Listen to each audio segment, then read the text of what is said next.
à toi. Bienvenue sur Courant Alternatif. Je te fais juste une petite présentation de la chaîne du Jura derrière là-bas. On va monter là-haut. Donc je te reprends tout de suite après, dès qu'on est dans les courbes. Ça va être sympa. A tout de suite.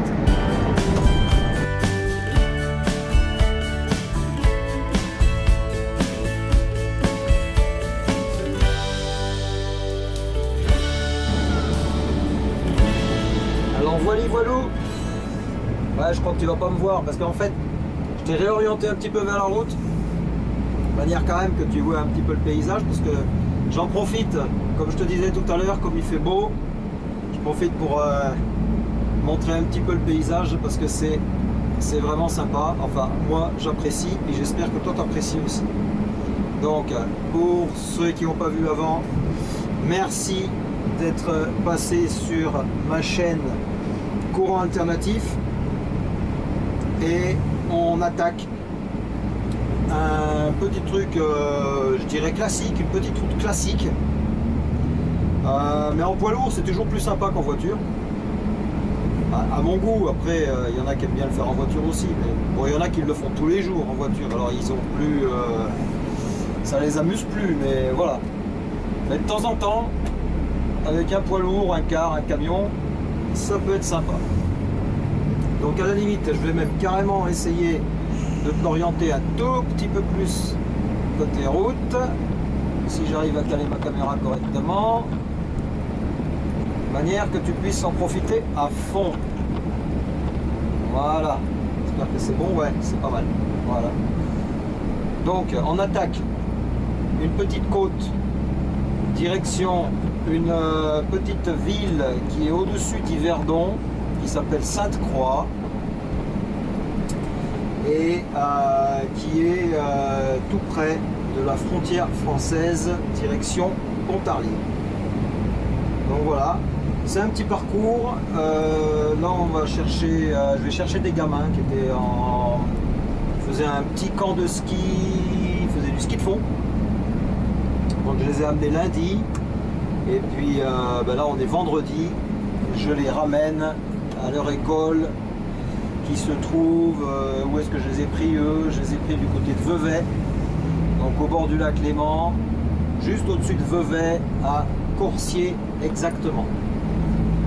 Donc voilà un petit peu le type de parcours qu'on fait dans cette région avec les cars de tourisme, quand on fait en cette période des petits parcours à la journée.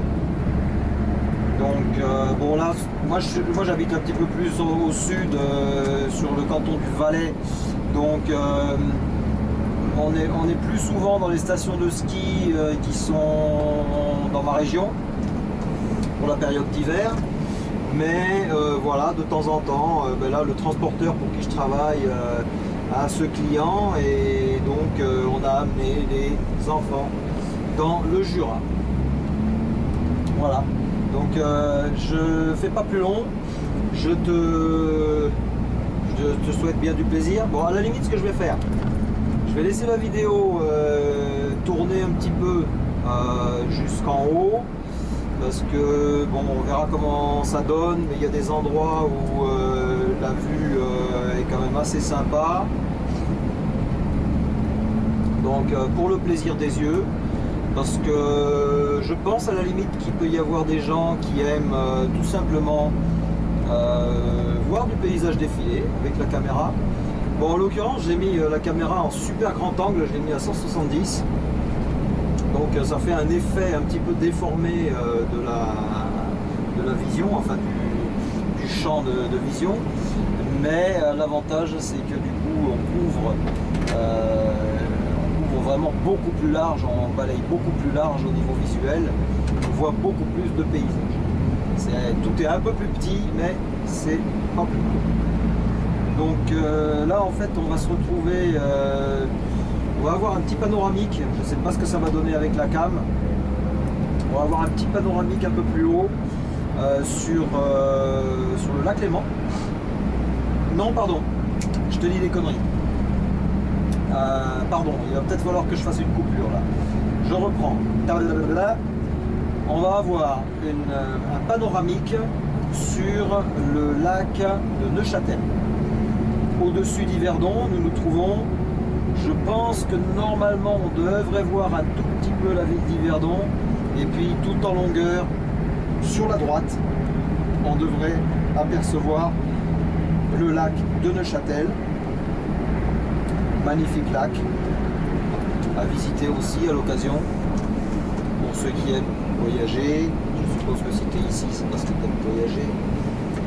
Et donc, ceux qui ne connaissent pas la région, eh bien, j'espère vous motiver pour venir. Je vais en profiter pour faire un petit récap sur une autre vidéo que j'ai faite concernant l'expat.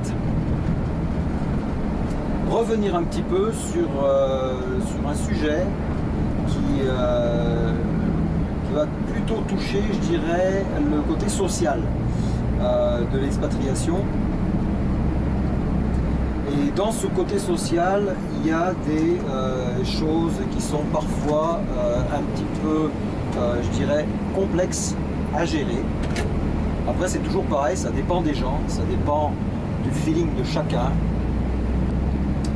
Mais par exemple, les choses qui peuvent être un peu complexes à gérer, ce serait je dirais, les réticences des populations des pays dans lesquels on va s'installer, en l'occurrence, parce que je parle vraiment d'une installation dans le pays, je ne parle pas du tourisme pour se déplacer, bien que, toujours pareil, ça dépend des gens, l'appréhension de chacun va faire que on va apprécier la population d'un pays ou pas, mais voilà, quand tu viens t'installer dans un pays, dans le côté relationnel avec ce que j'appellerais les locaux, les gens du pays, il peut y avoir quelques petites tensions parfois. Je pense même que ça peut être assez général. C'est pas propre que ici, en l'occurrence en Suisse, mais ça peut se retrouver certainement dans la plupart des pays, je pense. Alors peut-être plus ou moins, peut-être qu'il y a des pays qui sont moins, il y a moins de réticence à l'étranger que dans d'autres. En Suisse, il existe le phénomène de réticence. Peut-être que tu en as déjà entendu parler. Alors, les Suisses, je dirais entre guillemets, le savent, mais parfois font un petit peu semblant de ne pas le savoir, essayent de jouer un petit peu sur du second degré. Pour eux, ça va être du second degré. Le français, lui, il ne le prendra pas toujours comme du second degré, parce que dans sa culture, la manière de dire les choses et puis l'intonation va faire que il le prendra des fois, il prendra les choses un petit peu mal parfois. Pour le Suisse, ce sera du second degré, mais c'est vrai que ça peut parfois provoquer des petites tensions au niveau du relationnel.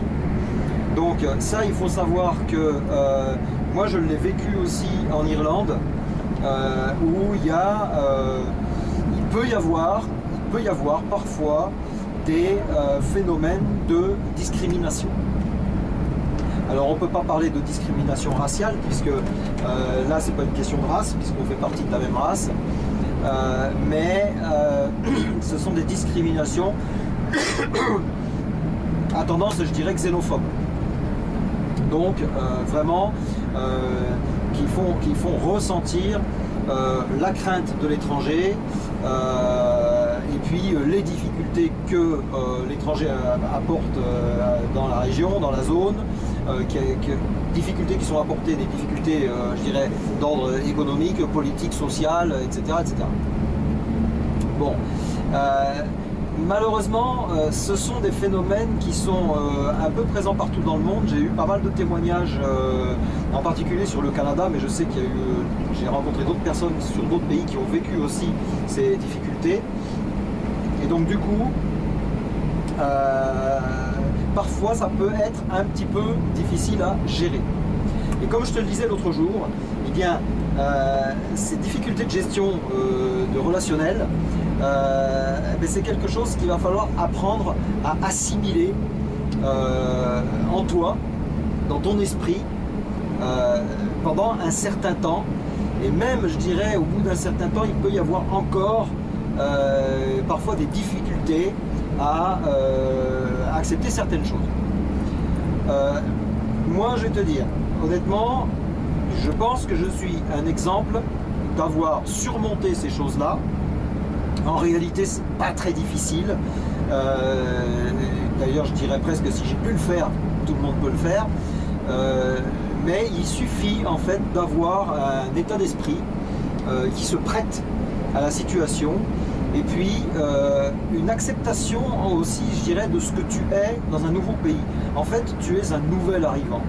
Donc, comme je te disais l'autre jour, tu n'arrives pas avec tes bagages culturels, ou du moins, tes bagages culturels, tu ne les déballes pas dans la société du pays dans lequel tu arrives. Tu les laisses dans tes valises, et éventuellement, tu peux les redéballer de temps en temps avec de la famille. Tu peux même le faire avec des copains. Et je vais te dire un truc, tu peux même le faire avec des locaux. Tu peux déballer ta culture avec des locaux, mais il y a une manière de faire. Et moi, je crois que je m'en suis pas trop mal sorti. Ça m'est arrivé de plaisanter au second degré avec des locaux.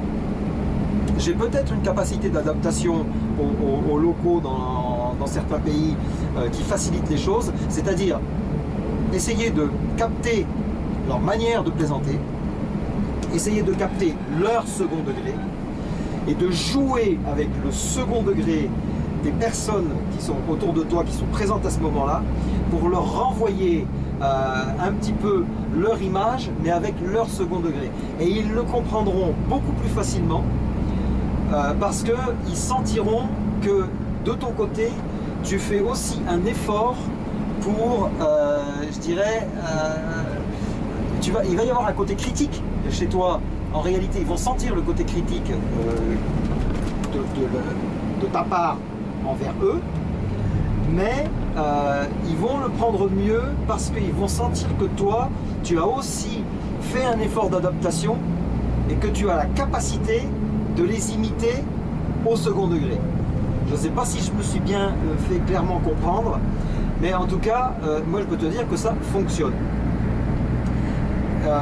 Et c'est la meilleure solution parce que ça va éviter de rentrer dans des conflits directs, parfois violents, ou alors, je dirais même à l'inverse, ça va éviter aussi que toi, en réalité, tu ne souffres d'une situation de discrimination.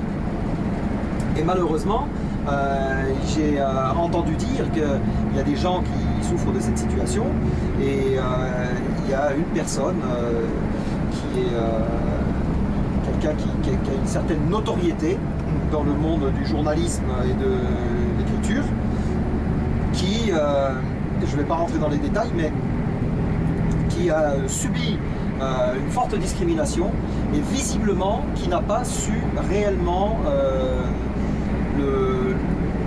jouer avec ça et en réalité s'est retrouvé en situation de victime. Et donc là, ben, c'est compliqué après à gérer ça. Je break un petit peu sur ce sujet parce que là, pour le coup, j'espère que tu vas bien voir, mais je te lève un peu la caméra. Tout au fond, en bas là-bas, on voit donc le lac de Neuchâtel dans une partie de sa longueur. Il y a pas mal de nébulosité, c'est assez nuageux, donc c'est pas très facile de voir. Mais voilà, ça c'était une partie assez jolie du secteur. Maintenant, je vais bientôt finir cette vidéo parce que je t'ai pratiquement dit tout ce que je voulais te dire. Et je te reprendrai donc sur la suite de ces séries de vidéos pour concernant l'expatriation. Voilà. Je te dis merci beaucoup d'avoir d'avoir regardé cette vidéo et je te souhaite tout de bon pour la suite. À bientôt. Ciao.